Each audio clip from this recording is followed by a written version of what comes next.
Assalamualaikum warahmatullahi wabarakatuh. Halo, perkenalkan nama saya Yusuf Kurnia Zikrullah. Hari ini saya akan menjelaskan laporan kami tentang inspeksi alat pemadaman api ringan dan jalur evakuasi dengan menggunakan metode PDCA dan RCA atau nama lainnya root cause analysis. Nah, teman-teman, sebelum langkah lebih jauh nih, alangkah lebih baik kalian melihat video animasi berikut tentang penjelasan metode PDCA. Selamat menikmati.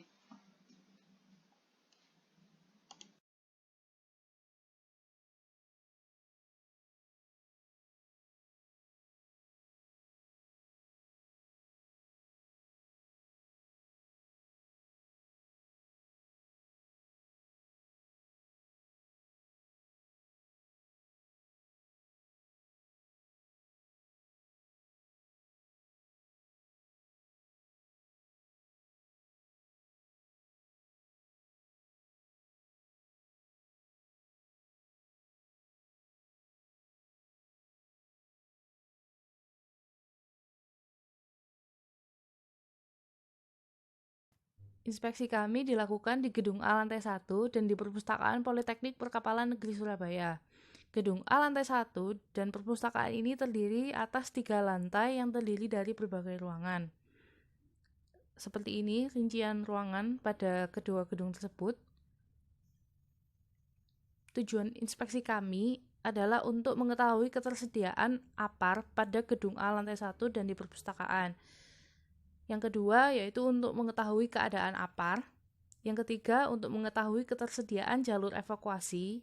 Dan yang terakhir adalah untuk mengetahui keadaan jalur evakuasi. Metode inspeksi kami yaitu dengan visual, yaitu dengan melihat konstruksi apakah terdapat korosi, penyok, karat, pecah, retak, dan kerusakan lainnya. Untuk konstruksi visual jalur evakuasi adalah dengan melihat ketersediaan peta evakuasi dan petunjuk evakuasi. Selain itu, kami juga melakukan pemeriksaan sejarah APAR, yaitu dengan melihat kartu inspeksi pada APAR dan stiker kadaluarsa dari produsen APAR. Pemeriksaan bagian-bagian APAR dilakukan dengan memeriksa apakah pressure gauge masih berfungsi dan menunjukkan tekanan yang distandarkan, apakah discharge house tidak terdapat penyumbatan atau kerusakan pada selangnya, apakah locking pin atau safety pin mudah dilepas, dan apakah berat APAR tidak berkurang dan handle atau levernya mudah dilakukan penekanan. Metode inspeksi jalur evakuasi dilakukan dengan melihat apakah peta evakuasi dan petunjuk evakuasi dalam keadaan baik, stiker petunjuk evakuasi tidak robek ataupun terkelupas, pintu keluar dalam keadaan mudah dibuka dan tidak dikunci, dan selain itu, langkah plan pada inspeksi ini direncanakan berdasarkan metode RCA. Metode RCA atau kepanjangannya Root Cause Analysis. Metode ini merupakan suatu proses identifikasi penyebab-penyebab utama suatu permasalahan dengan menggunakan pendekatan yang terstruktur dengan teknik yang telah didesain untuk berfokus pada identifikasi dan penyelesaian masalah. Seperti ini gambaran dari root cause analysis. Jadi dari gejala atau kejadian yang telah terjadi, pastinya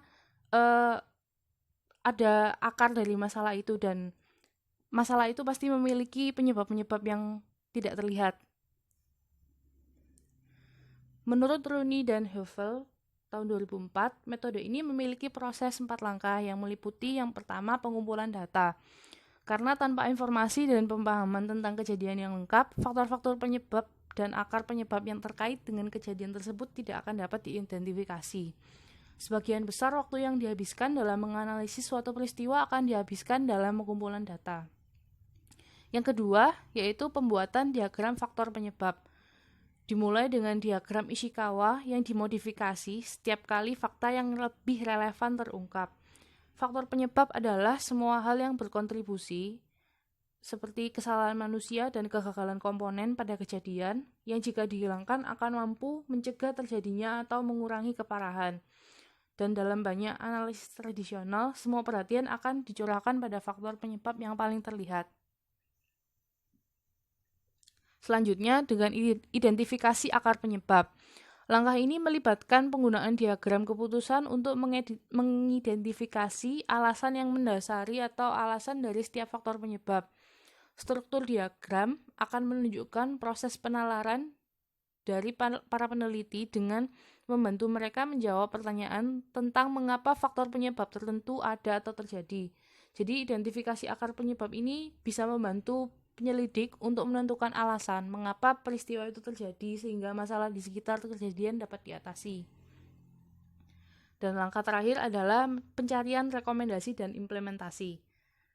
Langkah ini dilakukan setelah identifikasi akar penyebab untuk faktor penyebab tertentu, sehingga muncul rekomendasi yang dapat dicapai untuk mencegah kekambuhan. Ini langkah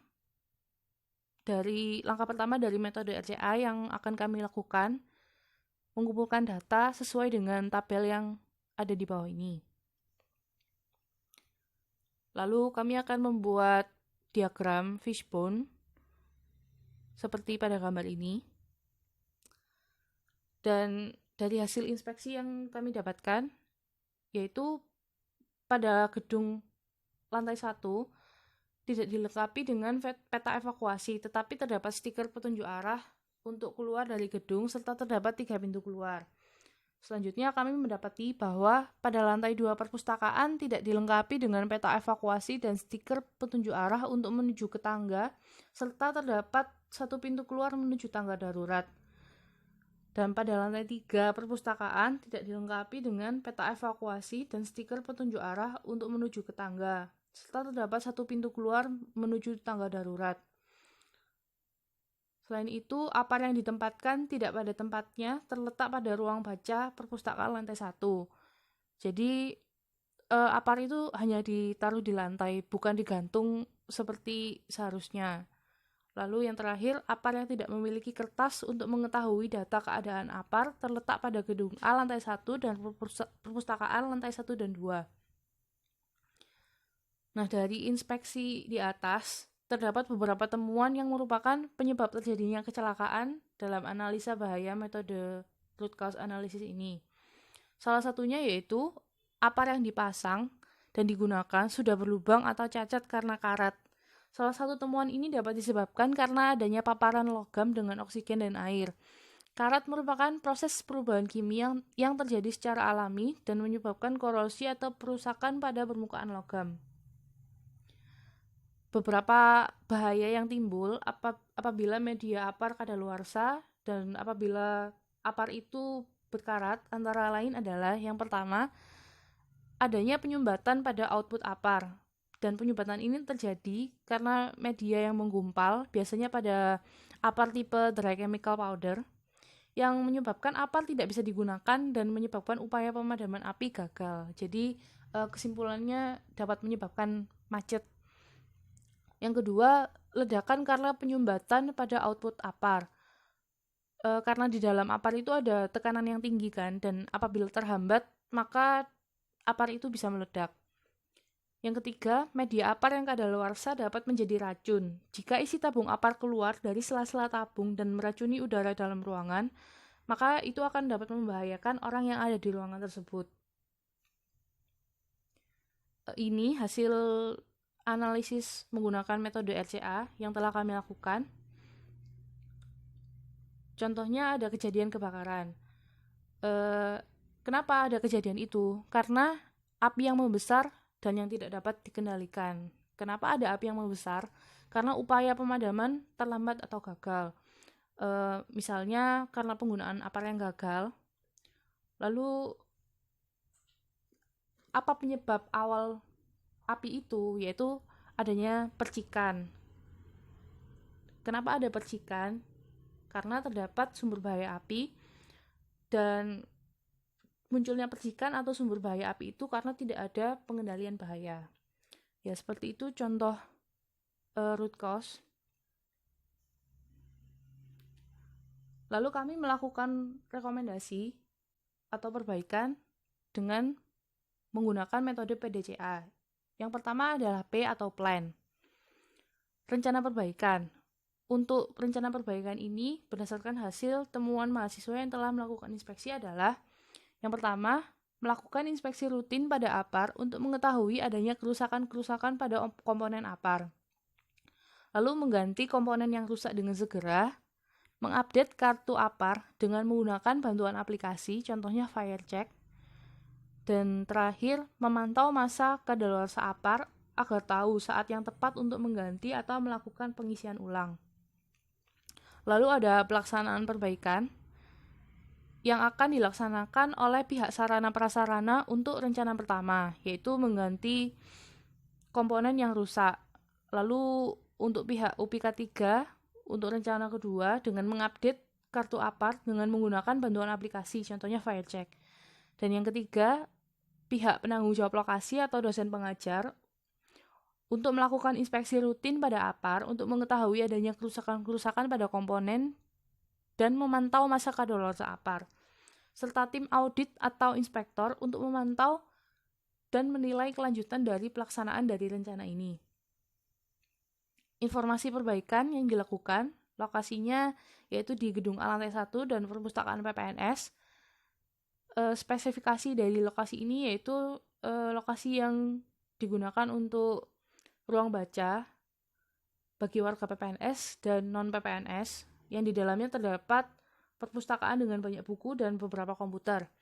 Hazard yang dapat timbul atau potensi bahayanya adalah kebakaran. Sedangkan APAR yang tersedia ada 8 buah. Akan tetapi beberapa dari 8 itu kondisinya tidak layak pakai. Tujuan perbaikan dari hasil temuan inspeksi ini yaitu untuk mengetahui kondisi APAR yang tersedia di setiap ruangan. Yang kedua, mengganti komponen-komponen yang telah rusak dan bisa segera dilakukan perbaikan. Yang ketiga, mengupdate kartu APAR. Yang keempat, memantau masa kadaluarsa APAR. Metode perbaikan yang dilakukan untuk tabung APAR yang berkarat, yang pertama adalah memeriksa keadaan APAR. Yang kedua, memeriksa kapan terakhir dilakukan pengecekan. Yang ketiga, apabila terlalu berkarat dan sudah tidak layak pakai, seharusnya diganti dengan tabung APAR yang baru. Lalu, metode perbaikan untuk APAR yang sudah kadaluarsa, yaitu dengan memeriksa kapan terakhirnya dilakukan pengecekan. Dan apabila tidak tersedia kertas pemeriksaan, maka diberikan kertas checklist setelah pengisian APAR yang baru. Yang terakhir, jika ada kertas pemeriksaan APAR, maka dicek kapan terakhirnya penggantian dan pengisian APAR. Jika sudah melebihi batas kadaluarsa, yaitu biasanya 2 tahun, maka APAR wajib diganti atau diisi ulang. Persiapan perbaikan, lokasinya yaitu di Perpustakaan PPNS dan Gedung A lantai 1. Waktunya yaitu 6 bulan, termasuk proses maintenance atau perbaikan. Peralatan yang dibutuhkan yaitu checklist perbaikan, alat tulis, dan APD. Seperti ini checklist perbaikan dan perawatan. Lalu langkah yang kedua adalah do. Yang pertama adalah make introductions. Sebelum dilakukan 2 perbaikan yang direncanakan, pelaksana perbaikan harus mendapat persetujuan dari top manajemen kampus karena tanggung jawab tertinggi terletak di top manajemen itu. Sehingga pelaksana perbaikan atau inspektor harus mengajukan perizinan perbaikan. Setelah mendapatkan persetujuan dari top manajemen, proses perbaikan baru dapat dilaksanakan. Yang kedua, yaitu assess specific risk control system and the adequacy of health and safety management arrangements. Inspeksi dilakukan menggunakan metode inspeksi secara visual yang tadi telah disebutkan dan dengan mempertimbangkan kondisi keselamatan setiap pelaksanaan perbaikan dengan mengimplementasikan rencana perbaikan yang telah dibuat dan dengan melakukan perbaikan sesuai waktu yang telah dijadwalkan, yaitu 6 bulan yang apabila telah disetujui dengan top management. Lalu make regulatory decisions. Berdasarkan rencana perbaikan yang diputuskan untuk dilakukan dalam 6 bulan dikarenakan pada saat perbaikan sekaligus dengan pemantauan dampak yang ditimbulkan sehingga nantinya perbaikan dapat dilakukan secara berkelanjutan. Yang keempat, communicate the outcome and conclude the visit. Setelah dilakukan perbaikan, maka dibuat laporan pemantauan yang kemudian dikomunikasikan kepada pihak yang berwenang untuk dilakukan tindak lanjut terkait hasil perbaikan. Pihak yang berwenang itu eh, bisa sebagai top manajemen, dosen pengajar, inspektor, penanggung jawab lokasi, pihak sarana prasarana, dan pihak UPK 3. Cek. Reporting and recording. Untuk isi pada tabel berikut adalah tabel pertanyaan yang saya lakukan wawancara pada saat saya inspeksi APAR. Pertanyaan ini saya ambilkan dari Permenaker Trans 80. Peraturan ini saya gunakan untuk inspeksi ini karena berhubungan sama APAR dan jalur evakuasi. Hasil tabel di atas itu dapat disimpulkan bahwa perbaikan APAR tidak dilakukan. Yang pertama. Yang kedua, perbaikan untuk kondisinya juga tidak dilakukan. Yang ketiga, pengecekan setiap 6 bulan sekali sudah dilakukan, akan tetapi tidak ada bukti terkait inspeksi yang dilakukan. Yang keempat, kertas checklist untuk kondisi APAR dan pengecekan isi ulang dan lain-lain tidak tersedia. Following up and closing out. Berdasarkan pemeriksaan yang dilakukan, hasil pengecekan beserta rekomendasi inspektor diserahkan kepada pihak yang berwenang untuk dilakukan tindak lanjut. Sehingga pengecekan dan perbaikan yang dilakukan memberi manfaat kepada semua pihak. Evaluating. Berdasarkan hasil pengecekan telah memenuhi tujuan dari dilaksanakannya perbaikan, temuan hasil inspeksi APAR dan jalur evakuasi. Dari tujuan tersebut, didapatkan hasil sebagai berikut. Yang pertama, rencana perbaikan hasil temuan inspeksi telah dilaksanakan, sehingga dapat menggunakan APAR sebagaimana mestinya, dan APAR yang isinya tidak kadaluarsa bisa memadamkan api jika terjadi kebakaran. Yang kedua, perawatan terhadap APAR kurang yang bisa mengakibatkan karatan pada tabung APAR. Maka harus ditingkatkan lagi untuk perawatan APAR-nya dan diberikan kertas checklist untuk mempermudah dalam pengecekan selanjutnya. Untuk tahap selanjutnya adalah action.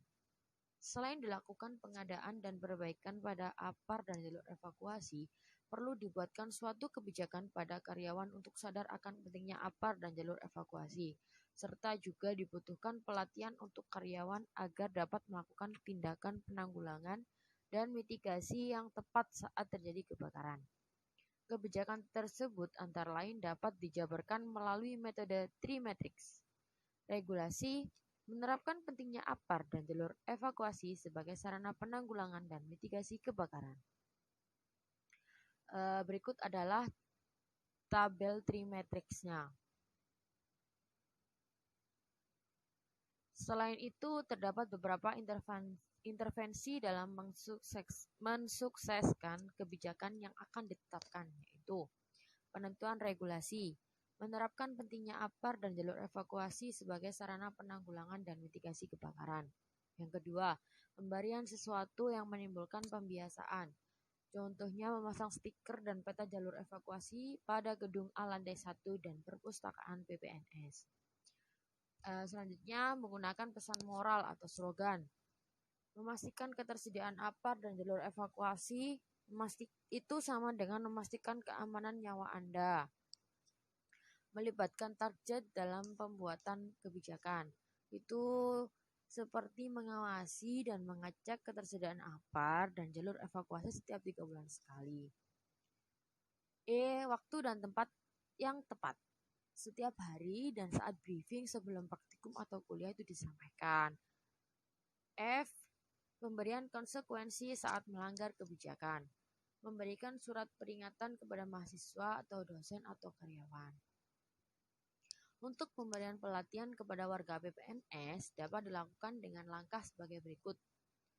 Yang pertama, identifikasi kebutuhan pelatihan.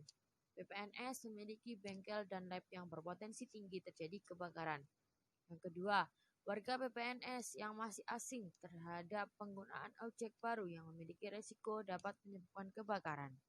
Selanjutnya, terdapat warga PPNS yang masih baru, sehingga rawan terjadinya human error yang dapat menyebabkan kebakaran. Yang kedua, pembentukan tujuan pelatihan. Pelatihan ini bertujuan untuk warga PPNS supaya bisa melakukan tindakan tanggap darurat penanggulangan kebakaran mengenai bengkel dan lab yang memiliki potensi kebakaran tinggi. Warga PPNS dapat menggunakan objek baru dengan baik dan tidak akan menimbulkan kebakaran. Warga PPNS yang masih baru tidak akan sampai melakukan human error yang dapat menyebabkan kebakaran. Merancang program pelatihan. Yang pertama, siapa yang akan dilatih? Yaitu warga PPNS yang meliputi mahasiswa, dosen, atau karyawan. Siapa yang melatih? Yaitu dosen atau karyawan yang memiliki kompetensi di bidang penanggulangan kebakaran.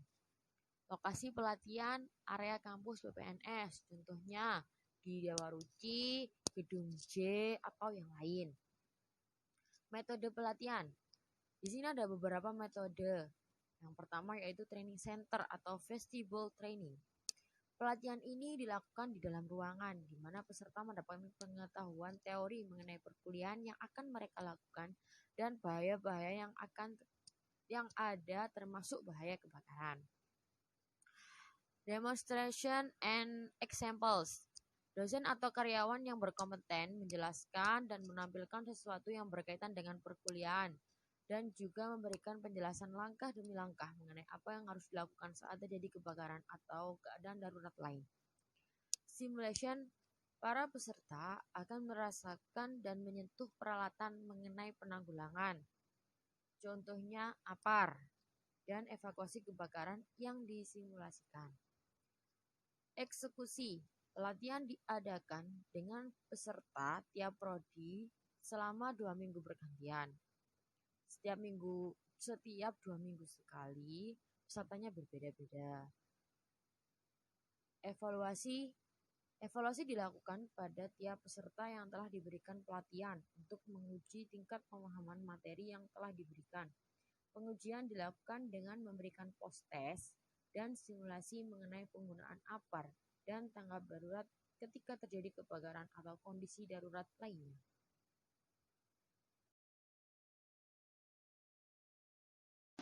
Nah, ini adalah lampiran-lampiran yang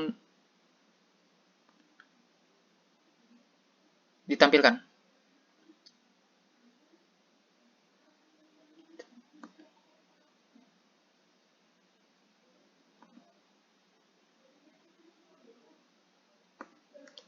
Oke, sekian dari video kelompok kami.